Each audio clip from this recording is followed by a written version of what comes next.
Ono što je takođe interesantno, takođe će biti dobre zabave, 3 dana. Verujemo da će svima biti vrlo interesantno da nam se pridruže. Jedan od tog dana je naravno posvećenost i zaštiti životne sredine. Fresh from Microsoft je jedan naš logo za ovu godinu, nadam se interesantan i vama.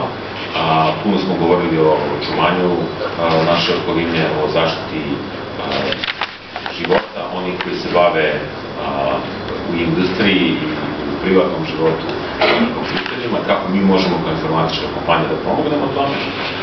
Nadamo se prisustvu vrhunskih ljudi i iz našeg političkog i ekonomskog života. Svi su dobili neke pozive da se pridruže i imaće priliku i da nam se obrate tokom ta 3 dana. Već su obezbeđeni kvalitetni i vrhunski predavači. Jedan od razloga zašto je Sinergija ove godine pomerena za mesec dana jeste veliki tehnički event koji se dešava u Berlinu.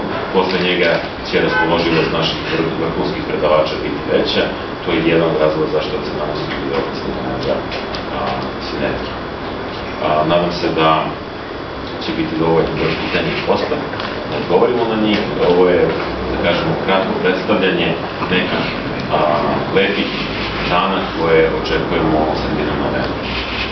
Udarna stvar zbog koje se Sinergija razlikuje od svih prethodnih Sinergija jeste novi operativni sistem. On će od 22. oktobra biti zvanično pušten u život na svetskom nivou. Windows 7 u koji se vrlo pouzdamo i vrlo verujemo da imamo strašno dobro proizvod za tržište. Njega će pratiti naravno na proleće novi Office paket, ceo serijal servera sa kojim verujem da ste već upoznati. To je početak nekih promotivnih aktivnosti koje su vezane za naše ugledne proizvode. U tom smislu će u tehnološkom smislu Microsoft predstaviti celu platformu stvari koje bi za vas mogli biti pokazane i za sve one koje nam se pridruže na Sinergiji.